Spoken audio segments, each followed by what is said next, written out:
Hello दोस्तों, मैं lovely Shrivas फिर से एक बार कल परीक्षा ट्यूटोरियल में आपका स्वागत करता हूं। दोस्तों, आज हम देखने वाले हैं 2019 पीएससी का सेकंड पेपर और भी मैथ्स वाला पोर्शन देखेंगे आज हम कि कैसे आपको डील करना है मैथ्स को और कैसे लॉजिक लगाना है और उसको आसानी से बनाना है ना। जनरली आज के जो व्यापम का या पीएससी का जो पैटर्न आने लगा है, आप देख पा रहे हो कि उन पैटर्नों में टोटल लॉजिकल सवाल देने लगे हैं, है ना। फार्मूला बेस्ड बहुत कम कर दिया है। यदि हमको लॉजिक अच्छे से लगाना आता होगा तो हम आसानी से सवाल को बना सकते हैं। और मैथ्स बनाने का दूसरा सबसे इम्पॉर्टेंट पहलू होता है सेटअप, है ना। हम सवाल को किस रूप में बहुत आसानी से सेट कर रहे हैं, हमारे सेटअप ही डिसाइड करता है कि हम आंसर को किस तरफ से ले जाना चाहते हैं या किस तरह से उसको सॉल्यूशन देना चाहते हैं। यदि हम सेटअप बहुत आसानी से करेंगे तो आंसर भी बहुत आसानी से मिलेगा, और सेटअप यदि हम लेंदी रूप में करेंगे तो आंसर भी हमको लाने में दिक्कत होगा। तो कोशिश यही करना कि आसानी से इसको सेटअप करना है, ऐसा सेटअप करना है कि आपके आंसर ऐसे टुकड़ों में टूटने लगे, आसानी से आ जाए, ज़्यादा मेहनत ना करना पड़े आपको। तो कोशिश यही करेंगे कि जब भी आपको सवाल मिले कि उसको बहुत आसानी से डील करना है। क्लियर है? जैसा बोला जाए मैथ्स वैसे ही करना है, आपका आंसर आ जाएगा। कोई अदर फार्मूला लगाने की जरूरत नहीं है मैथ्स में। टोटल कॉन्सेप्चुअल होने लगा है सवाल आजकल की जनरेशन में, है ना। तो आपको उसी बेस्ड से सवाल हल करना है। क्लियर है? तो हम देखेंगे पहला सवाल इसका मैथ्स में जो पूछा गया था ये है आपके पास मैथ्स का पहला सवाल। माँ की वर्तमान आयु बेटी की वर्तमान आयु की 3 गुनी है। यहाँ पर बोला गया है कि जो भाई जैसा बोला जा रहा है वैसे कर रहा हूं मैं। ये माँ है और ये बेटी है, बेटी है।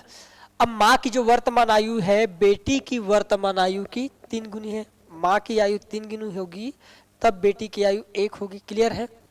फिर बोला गया है कि 12 वर्ष के बाद जो माँ की आयु है बेटी की आयु की क्या हो जाएगी? दुगनी हो जाएगी। 12 साल के बाद दुगनी हो जाएगी, मतलब माँ की आयु 2 तो बेटी की आयु 1। अब आप एक चीज बताओ, जो उम्र जो होता है, एज जो होता है, सभी में समान रूप से बढ़ता है क्या? है ना।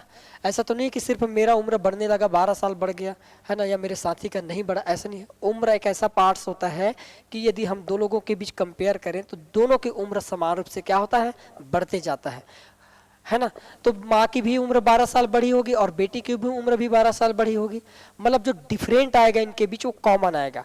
अब जो डिफरेंट कॉमन है तो कॉमन डिफरेंट कैसे निकाला जाता है? तो कॉमन डिफरेंट के लिए सबसे इंपॉर्टेंट है कि इनके बीच डिफरेंट कितने का है। तो आप देख पा रहे हो कि 3 और 1 के बीच 2 का डिफरेंट है और 2 और 1 के बीच 1 का डिफरेंट है। तो हम कोशिश ये करेंगे कि डिफरेंट को क्या कर दे? कॉमन कर दे। यहाँ पर यदि 3 का डिफरेंट 2 का डिफरेंट है 3 और 1 के बीच, तो यहाँ पर भी हम डिफरेंट को कितने का करेंगे? 2 का। और 2 का डिफरेंट करने के लिए हम नीचे वाले में 2 का गुणा कर देंगे तो हो जाएगा ये 2 दूनी 4 और ये हो जाएगा 2 एकम 2। अब आप देख पा रहे हो कि जो डिफरेंट है कॉमन हो गए। यहाँ पर 3 और 1 के बीच 2 का डिफरेंट, 4 और 2 के बीच भी 1 का डिफरेंट, मतलब जो डिफरेंट आएगा वो कॉमन हो गया। अब हम कहेंगे कि पहले 3 था आयु, अब 4 हो गया, मतलब कितना बढ़ा? 1।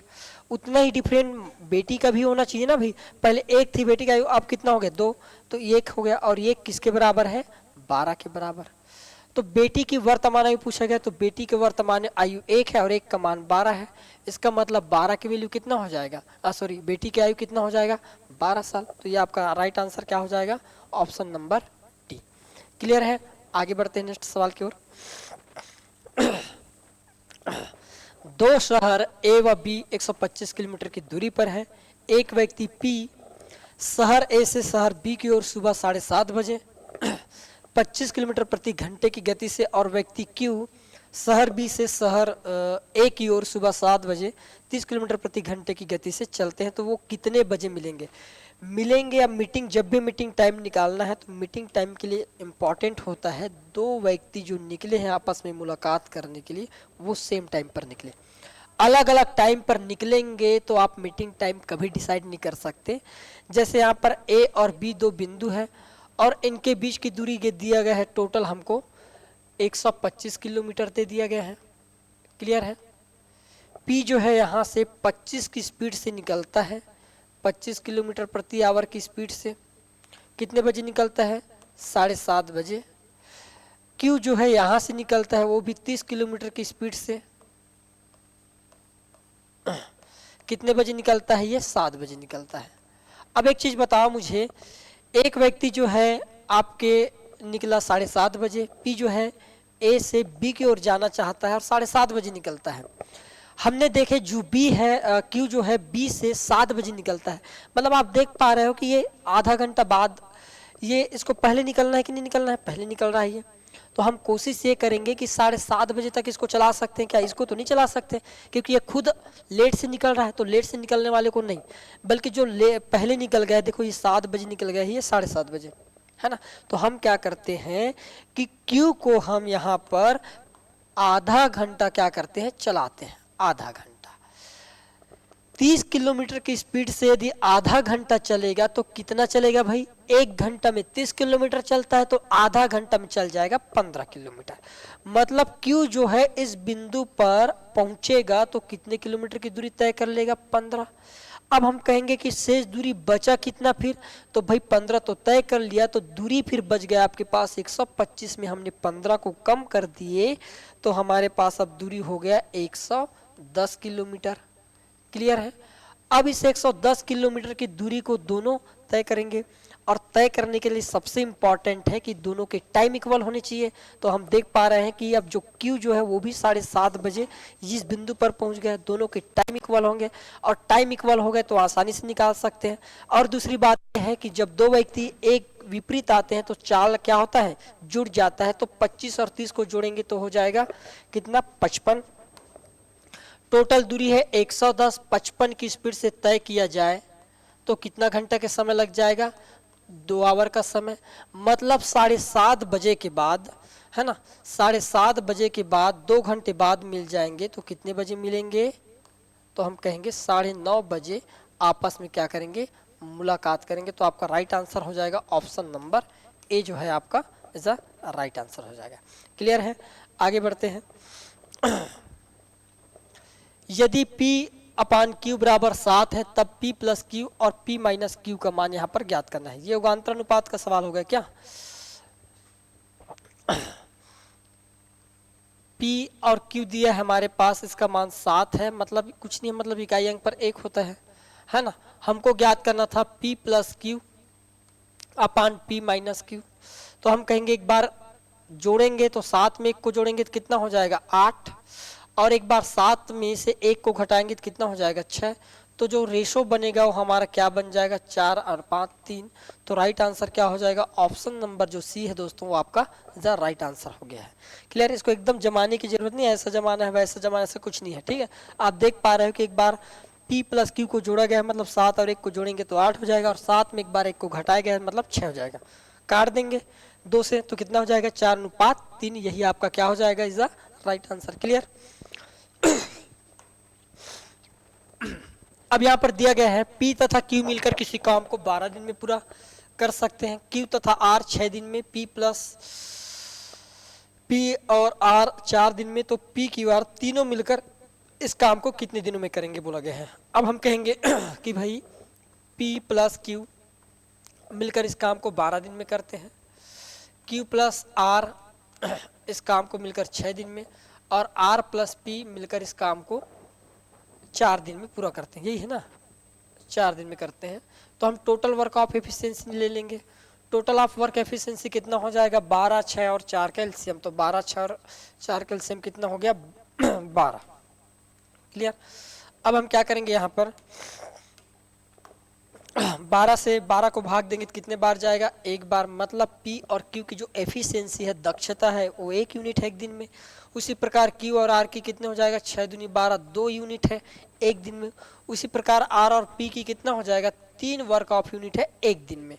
अब हमको पता है कि ये जोड़े में काम कर रहा है क्या, है ना, P Q फिर Q R फिर R P जोड़े में काम कर रहा है। तो टोटल जो वर्क ऑफ यूनिट है, चूंकि 2 है इसलिए हम कितने का गुणा कर देंगे, 2 का। तो टोटल वर्क ऑफ यूनिट कितना हो गया हमारे पास, 24।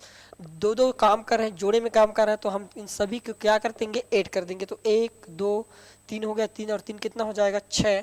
6 से भाग देने पर काम कितने दिन में कंप्लीट हो जाएगा, 4 दिन में। और यही आपका क्या हो जाएगा, इज द राइट आंसर हो जाएगा ऑप्शन नंबर बी। ऐसे आपको सवाल को बनाना है। क्लियर है। आगे बढ़ते हैं। 6 लड़के तथा 2 लड़कियां किसी काम को 5 दिन में कर सकते हैं, जबकि 13 लड़के तथा 7 लड़कियां उसी काम को 7 दिन में कर सकते हैं। तो 7 लड़के तथा 3 लड़कियां उसी काम को पूरा कर सकेंगे करके बोला गया है ना। अब हम देखते हैं इस सवाल को।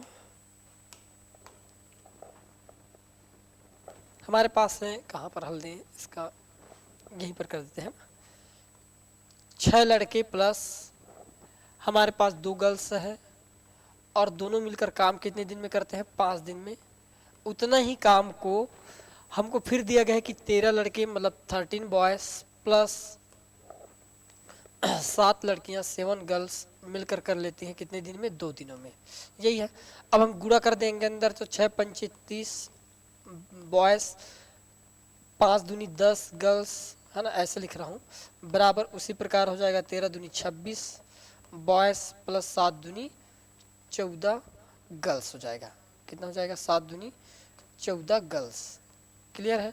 अब हम क्या करते हैं, बॉयज को एक साइड ला लेते हैं, तो 30 में से 26 घटाएंगे तो कितना बच जाएगा हमारे पास? 4 बॉयज, बराबर 14 में से हम यदि 10 को घटाएंगे तो हमारे पास बच जाएगा 4 गर्ल्स। मतलब हमको पता चल गया कि जितने लड़के हैं उतने ही लड़कियां, मतलब इनकी एफिशिएंसी की बात कर लें तब की बात है।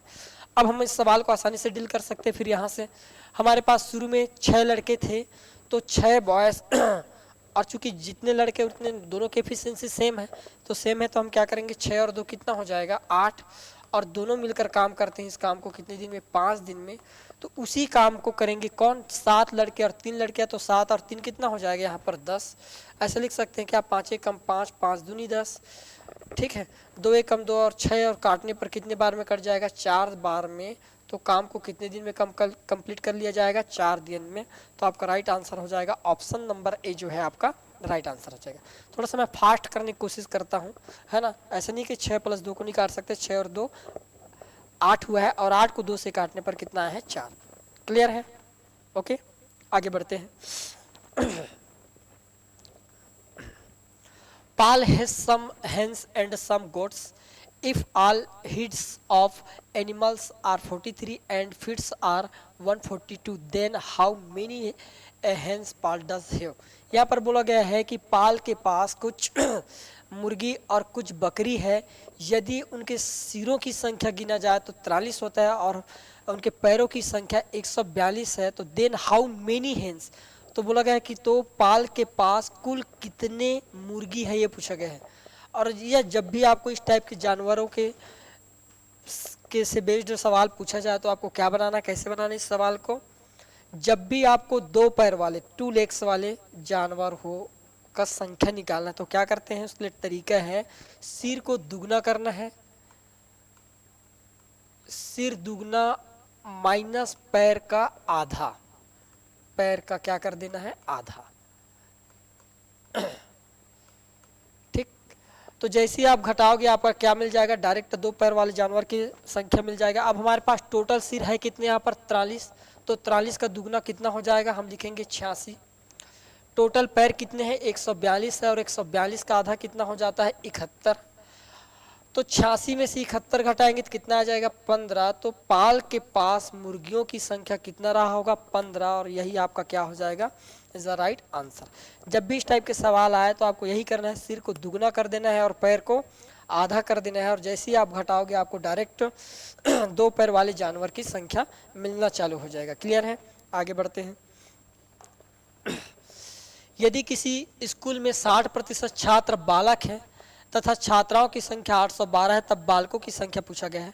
अब आप ध्यान से पढ़ना इसको। यदि किसी स्कूल में कितने % छात्र हैं? बालक है। 60% जो है लड़के हैं तो 40% लड़कियां हैं। क्लियर है। हम लिख देते हैं यहाँ पर, गर्ल्स की बात करें तो गर्ल्स है 40% और बॉयज है हमारे पास 60%। इसको आसानी से काट सकते हैं क्या? 20 दूनी 40 और 20 तिया 60। अब यहाँ पर दिया गया है कि छात्राओं की संख्या मतलब लड़कियों की संख्या कितना दिया है? 812। कितना दिया है? 812। तो लड़कों का संख्या निकाला, जब 2 का मान 812 है तो 3 का मान कितना हो जाएगा? तो आप कहोगे 1218। आपका क्या हो जाएगा? राइट आंसर हो जाएगा ऑप्शन नंबर, ये आपका क्या है? राइट आंसर है। ऐसे यदि आप सवालों को बनाओगे तो बहुत आसानी से बना सकते हो, कभी नहीं फंसोगे। क्लियर है। जैसे हमने देखे यहाँ पर आप काट सकते हो, 2 एकम 2 है ना, 2 चौके 8 और 2 छक्के 12। अब 406 में यदि आप 3 का गुणा कर दोगे तो कितना आ जाएगा आपके पास, 1218 आ जाएगा। आ जाएगा ना भाई। तो ऐसे आपको डील करना है सवालों को। क्लियर है? आगे बढ़ते हैं। शादी के समय एक औरत तथा उसके पति की औसत आयु दिया था 23 वर्ष।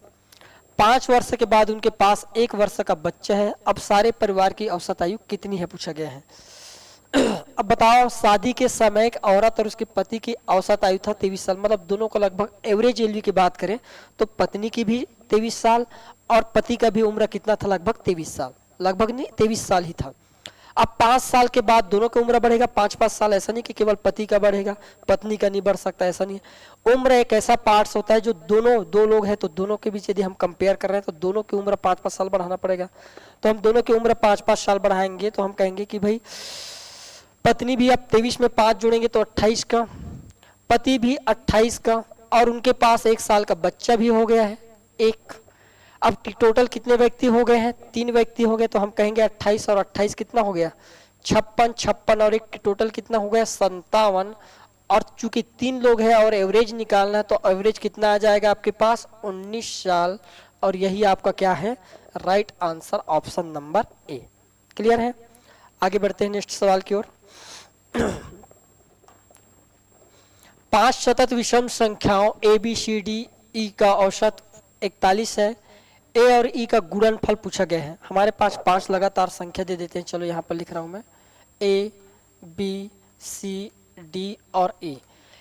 अब विषम संख्या जो होता है, कंटिन्यू जो विषम संख्या होता है, उसका मतलब यह है कि उनके बीच अंतर जो है समान होता है। और जब अंतर समान होता है तो हम उसको कोई भी सीरीज में बना सकते हैं। अब हम कहेंगे कि भाई जो एवरेज होता है वो बीच वाला होगा, क्या? क्योंकि औसत समान होने पर एवरेज क्या होता है, बीच वाला होता है। ठीक है। नेक्स्ट जो विषम संख्या होगा वो 2 बड़ा होगा इससे, तो कितना होगा, 43 होगा। और जो नेक्स्ट वाला होगा वो फिर इससे 2 बड़ा होगा, मतलब कितना हो जाएगा, 45। क्लियर है? अब आपको पूछा गया है कि ए और ई का गुणनफल पूछा गया है। ई का मान कितना है हमारे पास, 45 है।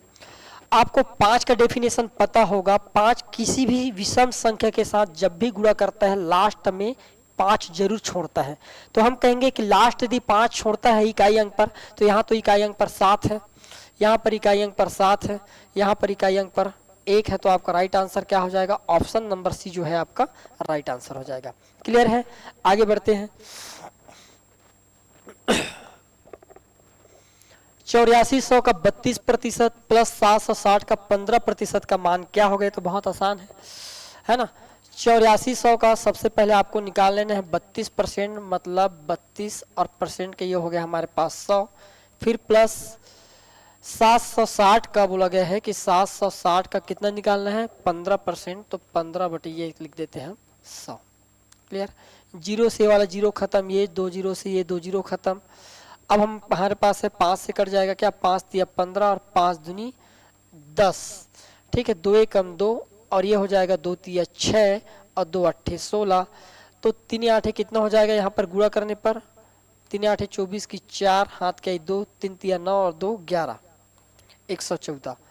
प्लस यहाँ पर गुणा करेंगे तो आप देख पाओगे 4 दूनी कितना हो जाता है 8। बाकी गुणा करने की जरूरत नहीं है। अच्छा, डिजिट में दे दिया, गुणा ही कर लो। ठीक है, चलो सभी का गुणा कर देते हैं। 32 दूनी 64 होता है और 64 दूनी 128। 128 का आधा कितना हो जाएगा आपके पास, 128 का मतलब 128 का 8, हाथ का आगे हमारे पास 12। ठीक है, 128 दूनी होता है 256, 256 और 12 हो जाएगा आपके पास 264। जोड़ने पर क्या होगा, 4 और 8 12 की 2, हाथ क्या 1। सही तो गुणा किया हूं क्या,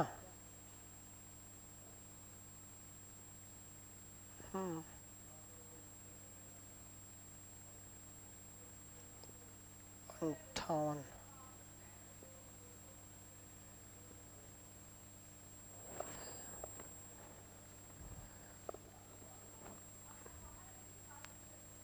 क्यों डिजिट क्यों मुझे नहीं खा रहा है, गुणा सही है।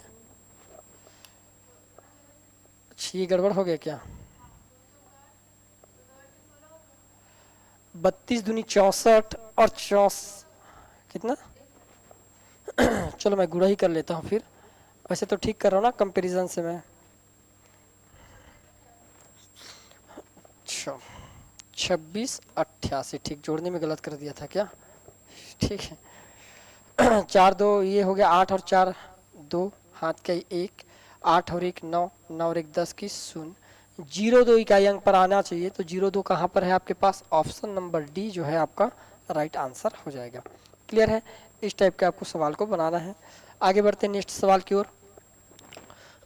To amounts are in the ratio 8:9, if the first one is 24 then the other quantity. यहाँ पर दिया गया है कि दो संख्याओं का अनुपात दिया गया है कि भाई वो 8 और 9 के अनुपात में है, ठीक है। यदि प्रथम संख्या का मान दिया है यहाँ पर 24, इस 8 की वैल्यू दे दिया है कितना 24 है, तो दूसरी संख्या आपको ज्ञात करना है। तो आप देख पा रहे हो 8 में कितने का गुणा किया गया है तब 24 हुआ है, 3 का। उसी प्रकार हम 9 में भी कितने का गुणा कर देंगे, 3 का। तो 9 तिया कितना हो जाएगा 27, और ये 27 हो जाएगा आपका द राइट आंसर।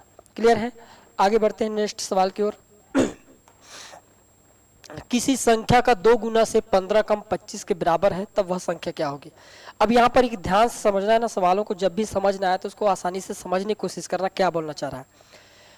यदि हम 15 कम करेंगे तो 25 आएगा, है ना, और वो किसी संख्या का क्या है, दुगना है बोला गया है। किसी संख्या का जो दुगना है उस दुगने में से 15 कम करने पर कितना आएगा, 25 आएगा, यही बोलना चाह रहा है ना। तो हम 15 कम नहीं करना चाहेंगे तो क्या होगा, तो हम 25 में 15 को क्या करते हैं, ऐड कर देते हैं। कोई संख्या होगा जिसका दुगना जो है उस दुगने में से यदि हम 15 कम करेंगे तब 25 आएगा बोला गया है। तो मैं चाहता हूं कि मैं कम ना करूं, और जब कम नहीं करूंगा तो इन दोनों को क्या करना पड़ेगा, मुझको जोड़ना पड़ेगा। तो 25 और 15 हो कितना गया हमारे पास 40। ये 40 किसी संख्या का क्या है, दुगना है। तो किसी संख्या का दुगना है तो वास्तविक संख्या क्या होगा, तो हम 2 से क्या कर देंगे, इसको भाग दे देंगे। तो वास्तविक संख्या हो जाएगा आपके पास 20, और यही आपका क्या हो जाएगा, द राइट आंसर हो जाएगा। क्लियर है, तो ऐसे आपको सवाल को बनाना है, बहुत आसान है। नेक्स्ट सवाल की ओर बढ़ते हैं। वह संख्या जिसका 12/2% 175.5 है होगा बोला गया है, ठीक है। अब आपको इतना पता होगा 12.5% का रेशो यदि जानते हो तो बहुत आसान है सवाल बनाना। 12.5% का रेशियो क्या हो जाता है हमारे पास, तो 12.5% का वैल्यू होता है 1/8, ठीक है। एक यहाँ पर 12.5% का मान है और 8 जो है यहाँ पर 100% का मान है। हमको 100% निकालने के लिए बोला गया है ना ही, वह संख्या, तो संख्या जो होगा वो 100% होगा। तो हम क्या कर देंगे कि भाई 1 का मान दिया गया है कितना, 175.5 दिया, तो 8 का मान क्या हो जाएगा, तो हम क्या करेंगे, इस 175.5 में कितने का गुणा कर देंगे, इस 8 का। तो आप देख पाओगे 8 पंचे 40 की 0, हाथ क्या 4, 8 पंचे 40, 40 और 4 कितना 44 की 4, है ना। हाथ क्या ये आपके पास आ गया 4, 8 ही 7 ही 56, 56 और 4 हो जाएगा 60, 60 की 0, हाथ क्या 6, और 8 का 8, 8 और 6 कितना हो जाएगा 14।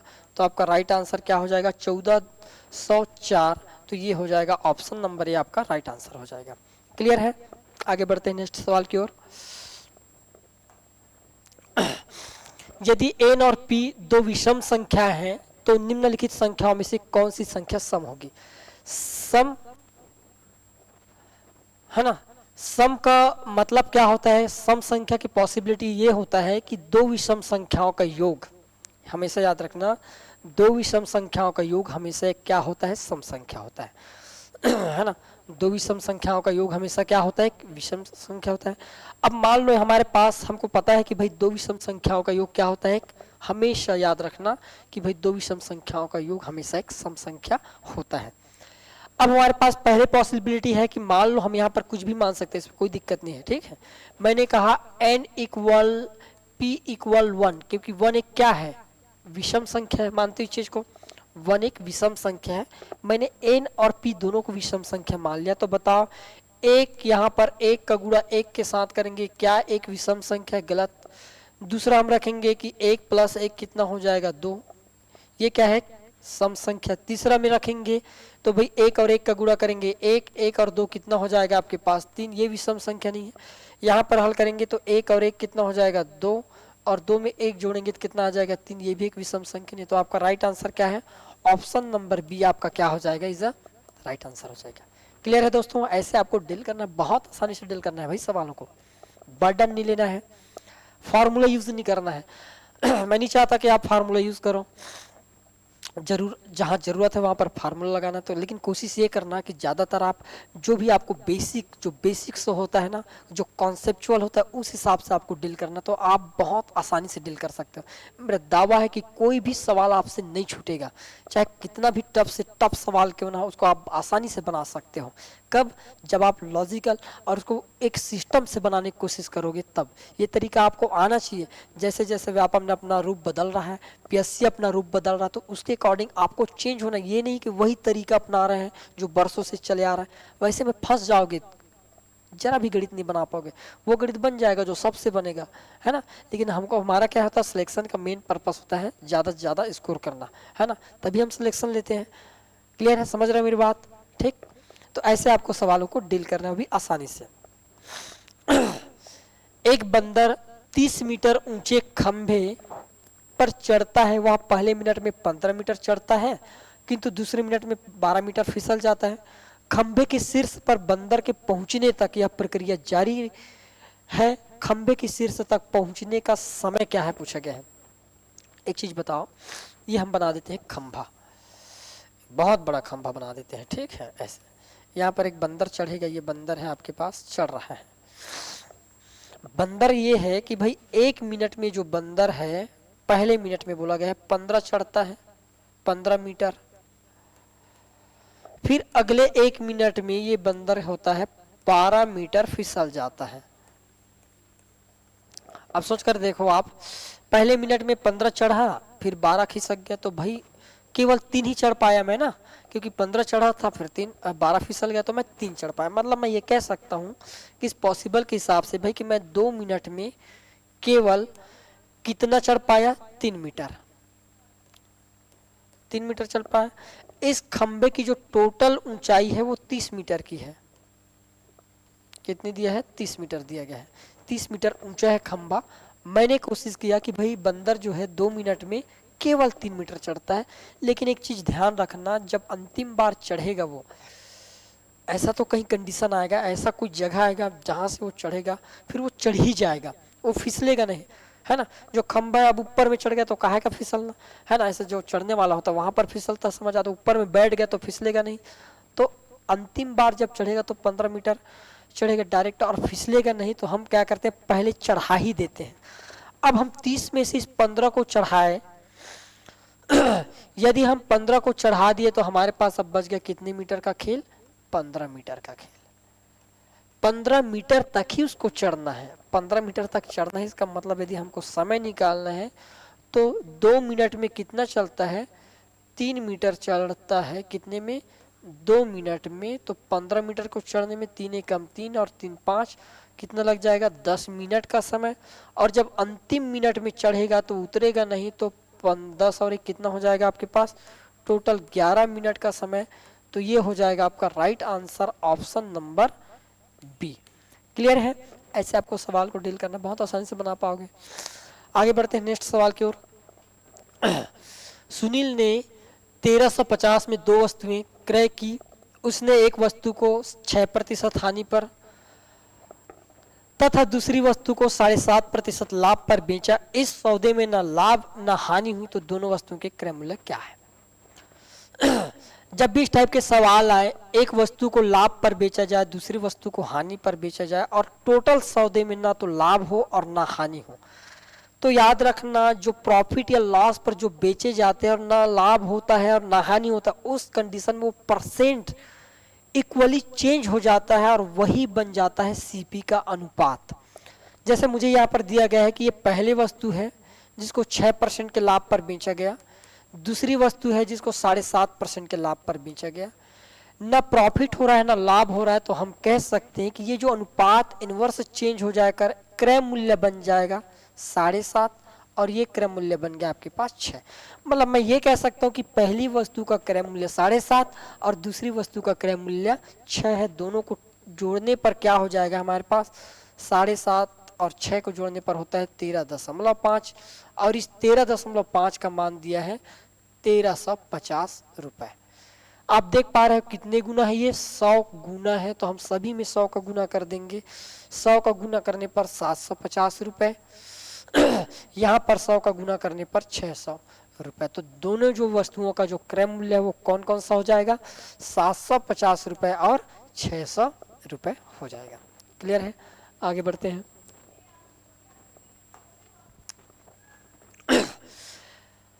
नौ 999 और 4000 के मध्य दोनों को सम्मिलित करना है, आपको दोनों को भी लेना है। ऐसे कितने पूर्णांक है जो अंकों 0, 1, 2, 3 व 4 से बनाया जा सकता है।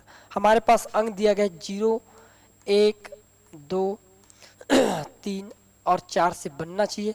एक क्राइटेरिया दिया गया है कि 999 से कहाँ तक के अंक बनाना है हमको, 4000। इन संख्याओं को मिलाकर या इनके बार बार पुनरावृत्ति भी कर सकते हो, कोई दिक्कत नहीं। तो कितने प्रकार से बनाया जा सकता है बोला गया, तो हम कहेंगे कि 1000 लेवल होता है, मतलब कितने डिब्बे बनेंगे, टोटल 4 डिब्बे बना देते हैं इस टाइप से।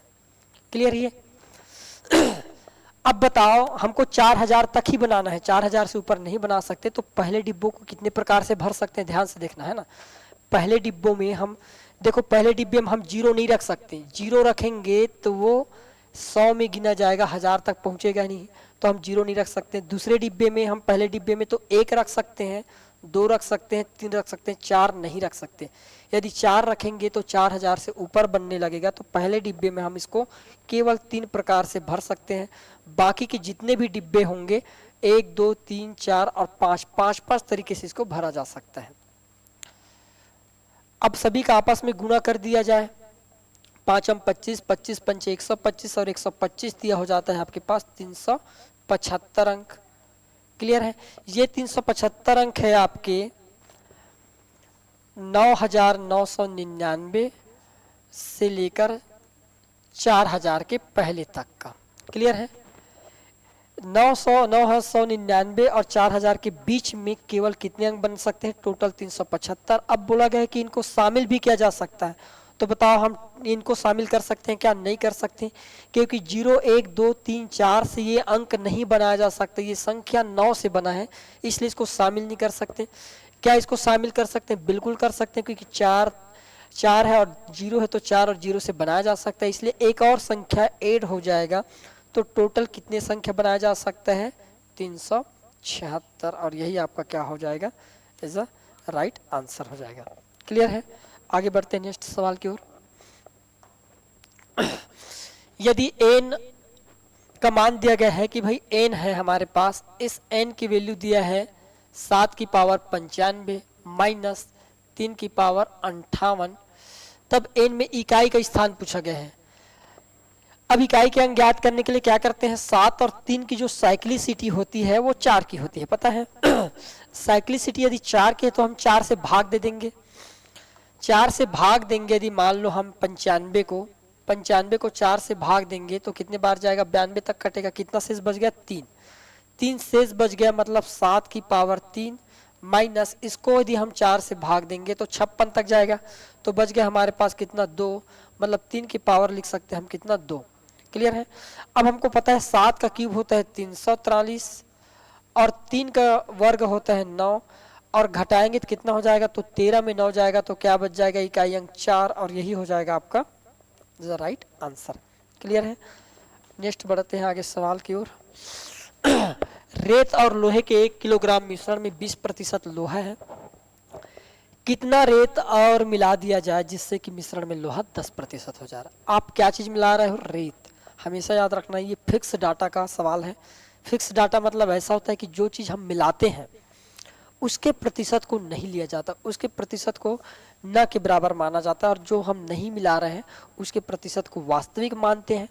और वास्तविक मानते ही क्या करते हैं, जैसे ही उसकी मात्रा निकालना रहता है तो प्रतिशत है ना इनवर्सली चेंज हो जाता है, मतलब व्युत्क्रमानुपाती में अपने आप को किस रूप में कन्वर्ट करता है, मात्रा के रूप में। अब हम यहाँ पर लोहा नहीं मिला है, पहले लोहा था 20%, ध्यान से देखना, रेत मिलाने के बाद लोहा हो गया 10%। ये है आपके पास परसेंटेज वाला पार्ट। तो प्रतिशत के जस्ट उल्टा क्या होता है, मात्रा बनता है। अब मात्रा बनता है तो ये हो जाएगा 10 एकम 10 और ये हो जाएगा 10 दूनी 20। पहले कितना मात्रा था, 1 किलोग्राम था, 1 का मान 1 केजी है, तो बताओ 2 का मान कितना हो जाएगा यहाँ पर 2 केजी। तो आप कितना और रेत मिला है भाई, तो हम मिला है यहाँ पर 1 केजी मिला है। तो आपका राइट आंसर क्या हो जाएगा, ऑप्शन नंबर सी जो है आपका इज राइट आंसर हो जाएगा। क्लियर है। तो ये था आपके पीएससी है ना 2019 में पूछे गए मैथ्स के सवाल। सभी सवालों को मैंने है ना डील कर दिया हूँ यहाँ पर बहुत अच्छे से। ठीक है, समझना इन चीज़ों को, और आगे हम देखेंगे रीजनिंग वाले पोर्शन 2019 के जो भी रीजनिंग आया था उसके ऊपर नेक्स्ट सेशन में हम बात करेंगे। Clear, thank you.